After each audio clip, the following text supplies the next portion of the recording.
Välkommen till programmet Tro Under som vi sänder precis som vanligt från Mediedimension International i Sverige.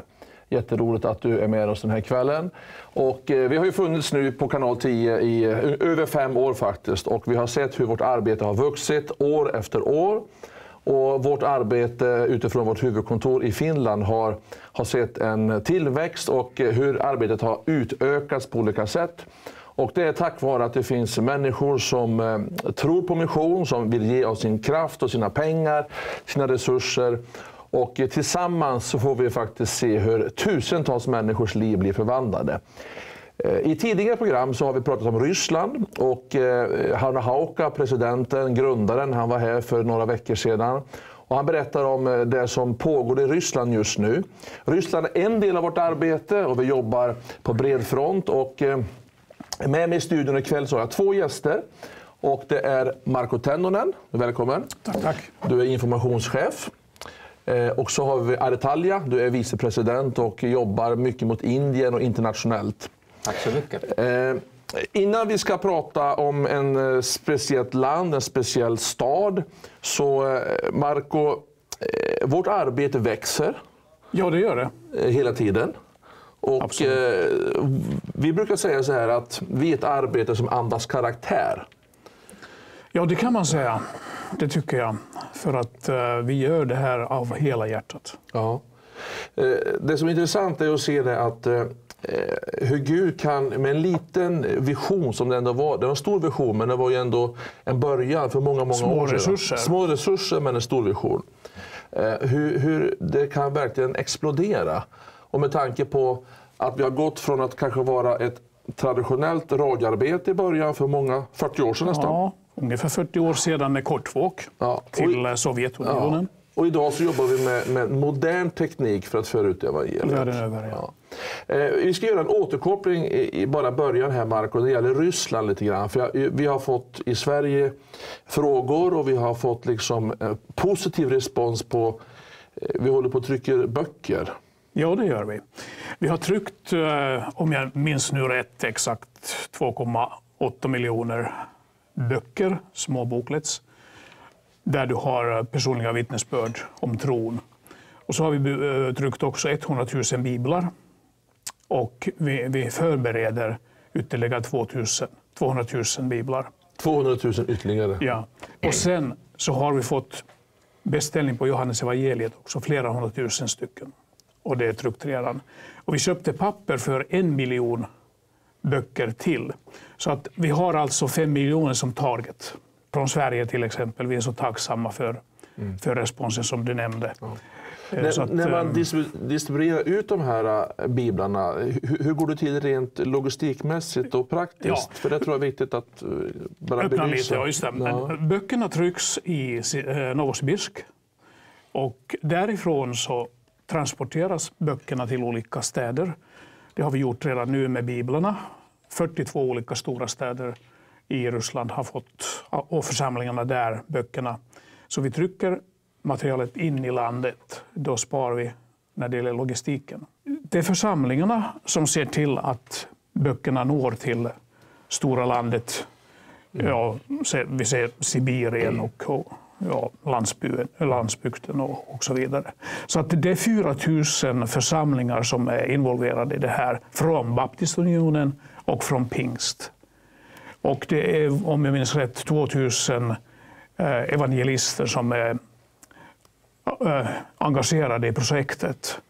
Och vad som är bra i det här, det är att vi, alltså från Sverige och Finland, vi betalar enbart printmaterialet. Men församlingarna ser till att evangelisterna, sångaren och alla de här banden och transportation, det tas hand om kyrkorna. Okay. Så det är en stor kostnad för församlingarna att sköta om logistiken också. Så man kan säga att det är ett ganska bra exempel på tillsammansarbete? Jo, det är det. Absolut. För det är ändå så, Marko, det har vi sagt många gånger också, att i hela vårt arbete när vi jobbar i olika länder så jobbar vi alltid tillsammans med församlingar. Ja, det är den enda lösningen, annars går det inte. Vet du. Man måste ha liksom lokala människor som har vision, som har hjärta för det här. Och Det är så gripande att se. Vi har ju bilder i tidningarna och även här kanske i TV:n kan vi visa några bilder. Hur dåliga vägarna till exempel är i Sibirien. Det är oerhört jobbigt att ta sig fram. Men ändå så gör de det. Om det regnar så sitter folk och lyssnar på evangeliet. Ja. Det är fantastiskt. Jag tror vi såg en litet klipp för några veckor sedan i ett program. En buss som åkte ut på ryska landsbygden. Ja. Och bussen körde fast och det var ju... Ja, just det. Alltså jag tror inte vi förstår ibland hur stort Ryssland är, och hur landsbygden ser ut. Det är ju 6 olika tidszoner. Ja. Så vi kan säga, vi som jobbar med det arbetet och du som har gett dina gåvor till just de här böckerna i Ryssland, att böckerna når fram och det finns uppföljningsarbete och vi kopplas till församlingar, evangelister och det finns väldigt bra uppföljning. Och det här är viktigt för oss har varit. Det är därför vi kan säga att det är ett arbete som andas karaktär. Ja, det är sant. För det är ju så här att om jag ska gå och köpa en produkt, en kapitalvara, då vill man ju gärna veta, det brukar finnas en varudeklaration, vad det är för produkt. Så är det ju. Absolut. Och vi vill ju att de som ger till oss och är med i våra missionsarbete ska känna att de ska vara trygga med att de ger till oss. Att de vet att det här vi jobbar tillsammans med församlingar och pastorer och det finns en uttänkt erfarenhet. Det finns också en erfarenhet som bevisar att det fungerar. Ja, därför rapporterar vi kontinuerligt när det gäller vårt arbete med biblar och böcker och så vidare. Även via TV och Stadsmissionerna. Ja, och det kan vi säga att i vår tidning så kan ju folk läsa om det här hela tiden, löpande. Ja, det kan man göra. Man kan också besöka webbsidan. Ja, webbsidan som vanligt är medidimension.se. Vill du ta kontakt med oss så har du mejladress och telefonnummer, allt det du behöver på den sidan. Så det vi kan säga är det att Rysslands arbeten, den delen, Ryssland har förändrats väldigt. Mycket. Under de sista kanske 2-3 åren bara. Och väldigt hastigt också. Ja. Alltså, andan i församlingarna är ju det när det gäller pastorer och ledare att det blir ytterligare svårare dag för dag att göra församlingsarbete. Speciellt när det är medien. Du kan inte använda TV eller radio om inte du använder internet. För det är ju lite svårare att kontrollera. Ja. Men du kan inte till exempel göra TV-program som man gjorde förut. Därför är tryckt material väldigt viktigt. Ja. Jag vet att Hanna Hauka sa vid tillfälle att det ryska folket är ett läsande folk, ett bokfolk. Mycket kulturellt. Och det är ganska intressant att mitt i en postmodern tid med multimedia och cybervärlden så det tryckta ordet betyder mycket för ryska folk. Och sen är det ju det, om du tittar på Sibirien, det är ju stort. Där har du inte wifi eller du har inte GSM på alla platser. Så det är enda chansen att nå ut med evangeliet, det är ju det tryckta ordet. Ja. Och det får vi tacka ni som har varit med i Sverige. Ett jättestort tack och visionen är fortsatt att trycka ännu mer böcker. Och vi har beställt, så det till 1 miljon biblar till. Ja, vi köpte papper till 1 miljon böcker. Ja. Och vi ska trycka 200 000 biblar till. Vi har tryckt 100 000. Böcker har vi tryckt ungefär 2,8 miljoner. Så tryckmaskinerna går hela tiden när vi får pengar in. Så jättestort tack. Och now we have a very special country in the Middle East and we have Adetalia, you are involved in the international work in different countries. And we have conducted this city mission in several countries. India, Russia, and Israel, and Guyana, Central America, Iraq. Mm-hmm. And now we have a very special, city, Beirut. That's a very special city, yeah. I don't know how much you can say, but you know what you can say about this. But you know, something is going on here. Something is in pipeline about Beirut. Tell us. Yeah, actually, I'm replacing our Arabic department director, Hani Hene, who is at the moment on his way to Beirut. And he's preparing the campaign that should start there, if God allows, on the 1st of November. But actually, they have already started the pre-campaign since the beginning of September, meaning that in Facebook, there is a kind of campaign that raises interest on the central topics. that every Lebanese people are waiting in change in their lives at the moment. So you have maybe heard about the garbage problem. That's all around the news. And people are very dissatisfied for the situation. They would like to see that problem solved. But there are so many marital problems, ISIS threat, all kinds of insecurities that they have in their lives. And now in the Facebook, we are creating a kind of expectation that something positive is about to happen in the 1st of November. There's going to be some kind of campaign, but we are not telling too much, just create your interest. And during the first week of the campaign that started in the beginning of September, we got about 84,000 reached people, and we got 2,500 likes. That most of those likes were not Christians, but there are other people who really look for the change in their lives. So basically, the idea is that we try to engage a kind of people into the pool, and finally, when the campaign starts in the beginning of November, there will be already maybe tens of thousands of people who would be interested to receive the actual product that Markku talked about in Russia, meaning the campaign book, containing the best transformation stories about the changed Lebanese lives, and also the gospel message, how Jesus Christ can actually transform the lives of the individual. So you might say this is a teaser for the coming big city mission in Beirut. When you prepare this and have contacts and, you know, prepare the ground, both in spirit but also, I mean, logistics and so, how about the reactions? It's very difficult. Actually, I haven't been on ground myself, but I have received a number of reports from Hani himself, who visits there like every 3rd week. So he visits there for 1 week, and he's on the ground there with the pastors, implementing the vision. You have to organize all the media groups. You have to make sure that everything functions properly when he travels back to Finland for next 3 weeks.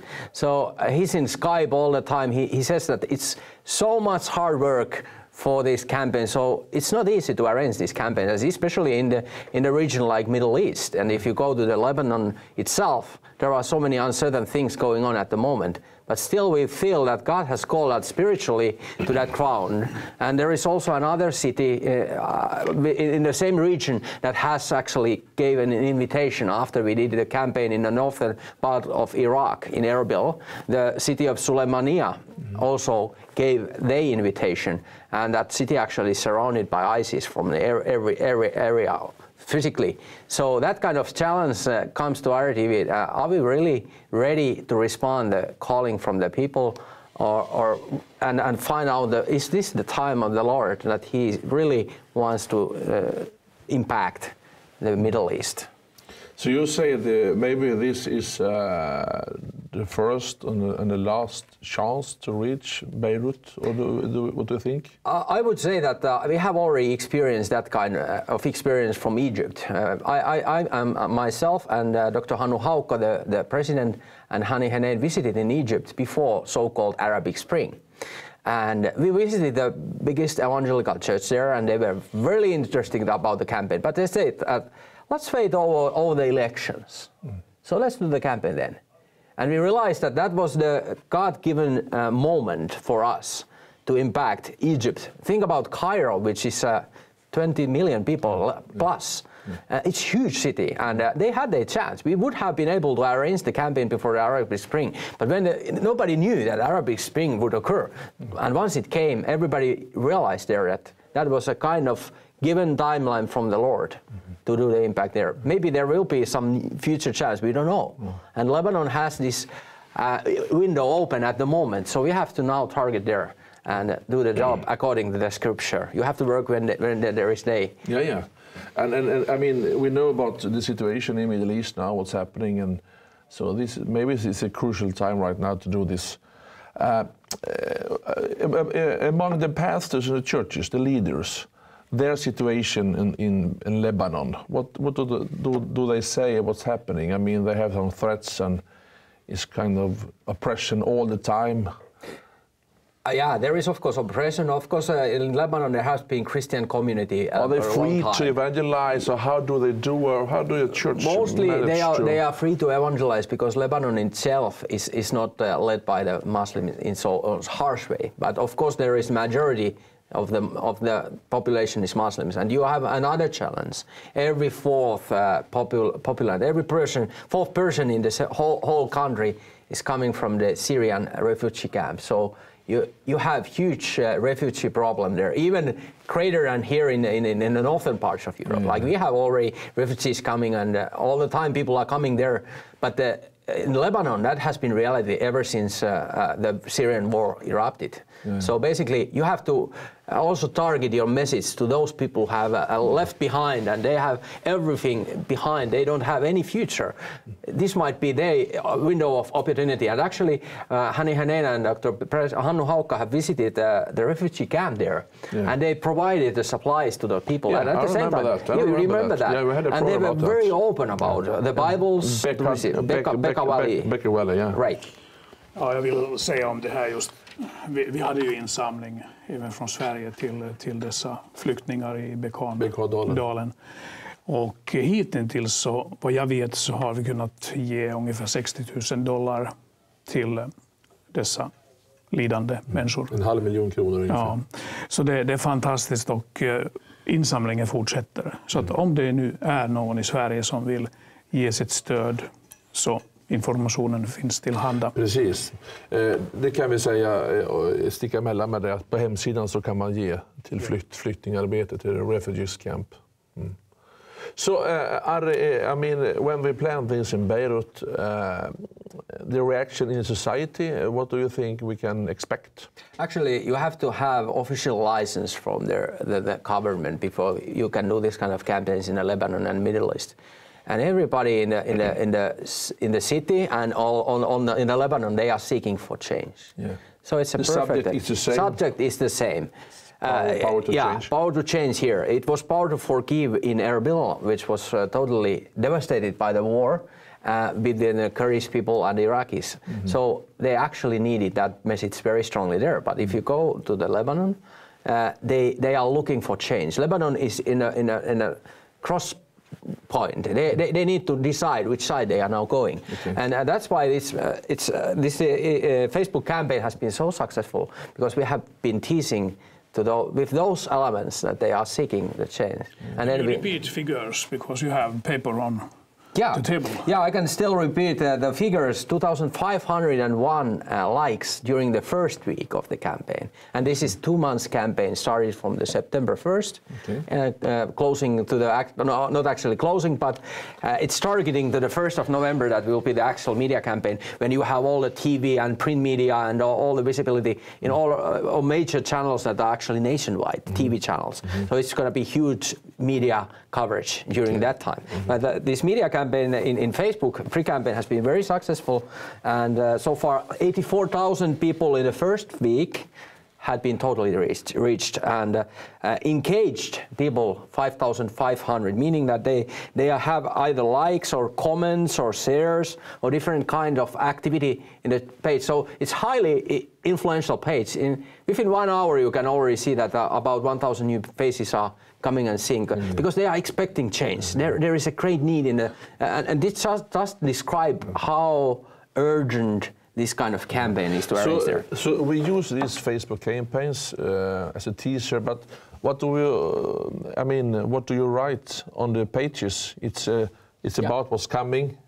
Actually, there is wonderful pictures. We use strong pictures describing the change. The positive change is that is about to come, realized in marital affairs, in systematically in society, when people receive hope. Okay. We speak about in general terms. We don't disclose that this is a Christian campaign, because at this point we just want to respond to the need, like Jesus Christ with the Samaritan woman in John 4.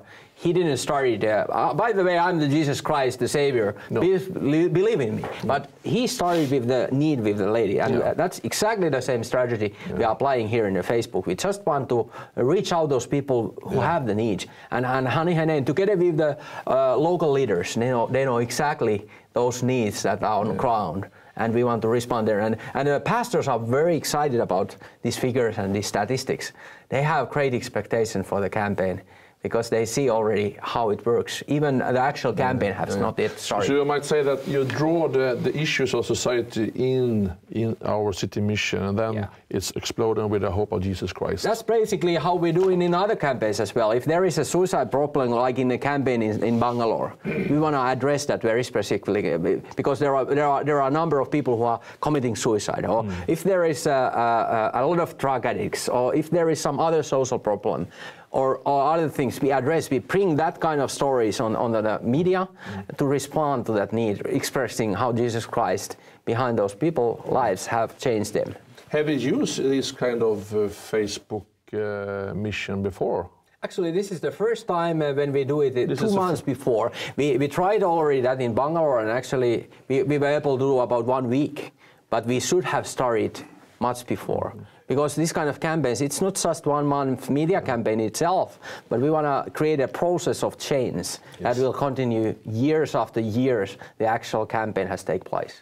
What do we know about the age? I mean, all those likes, is it young people, or is it old people, or middle age, or? Yeah, basically, if you want to see the age groups, it's 13 to 17. That's the majority. They are about 27% of all likes are coming from that very young group. Then the second largest is, of course, 18 to 24, which is, and only 65 plus there is 1%. So majority of all these people are young people, young adults, who are seeking their direction in their lives. They don't have answers, but this campaign will provide them proper answers, how you can build your life. They are also heavy users of mobile phones, I guess, because all people, they doesn't have that possibility. No. Do we have a planning for some apps in the phone also they can download or so? No? That has been done in other campaigns. I'm not sure now what Hani is planning there, and I think that still it can be done, and it should be done. In India we had that.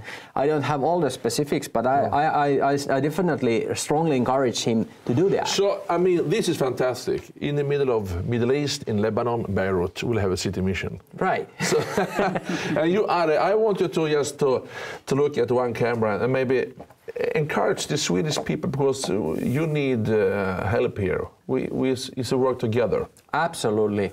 This kind of campaigns you cannot never done by IRR-TV or Media Mission alone. We need all the individuals who have the same mindset that they want to reach out with the gospel. We have the best tools, but we need the people to pray for us, because this kind of campaigns, they are strongly spiritual campaign.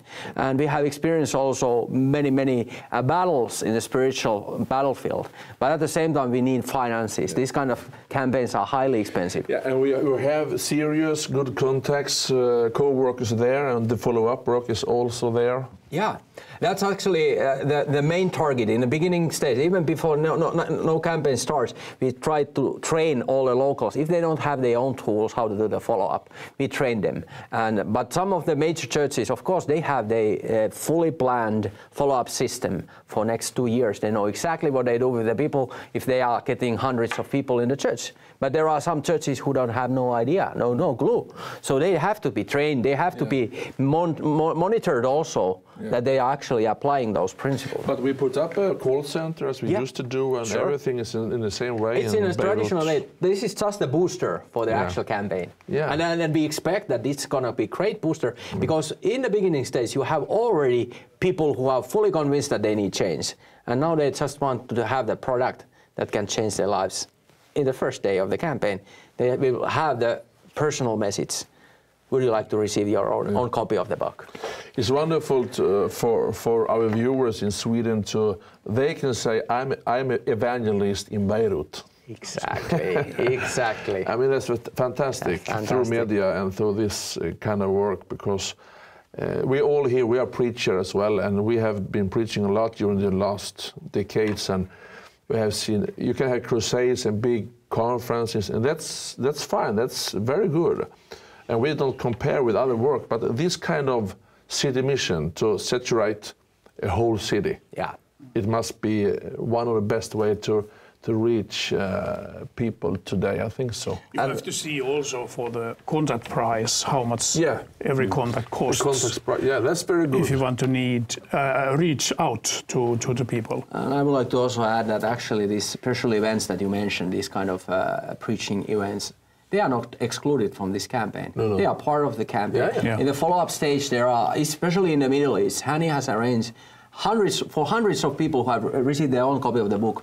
They come for the big auditorium. They are preach the gospel and they receive in masses. Yes. There are hundreds of people who are receiving Christ. Yeah. And that's the reaping mode. And people are crying there. They are experiencing the transformation. Yeah. That's so powerful. Yeah. Together with the media and together with the old traditional way to reach other people. Yeah. So it's combined together. Combined. Yeah. So, because I think it will be, in my point of view, a vision I have. That's when we conduct those city mission in, the cities to come. We'll have a big football stadium or auditorium with tens of thousands of people to close up one weekend. What we have done in the whole city, and to really see a divine moment there also. So this is fantastic. Beirut. It's fantastic. It's incredible. Så du som lyssnar nu, du som bor i Sverige, du har hört Ari berätta om Libanon och Beirut. Och Marco, jag har någon som kontaktade mig. Och han sa så här att när han läste vår tidning och han läste på hemsidan, han sa att jag vet inte, ni har ett så stort arbete så det är så svårt för mig att förstå och liksom fånga alltihop. Och jag sa att vi har ett stort arbete. Vi jobbar med väldigt många olika saker samtidigt. Men det innebär inte att vi har kvalitet i det vi gör, för vi har många coworkers, medarbetare ute i andra länder. Nätverk också. Nätverksbyggande. Så att, jag tror det är viktigt att svenskarna förstår att Beirut är en del och det kommer att läggas jättemycket kraft på detta. Men det slår inte ut det andra. Nej. Vi har ju gjort 82 städer hittills när det gäller stadsmissioner. Stora städer, Mumbai bland annat och många andra.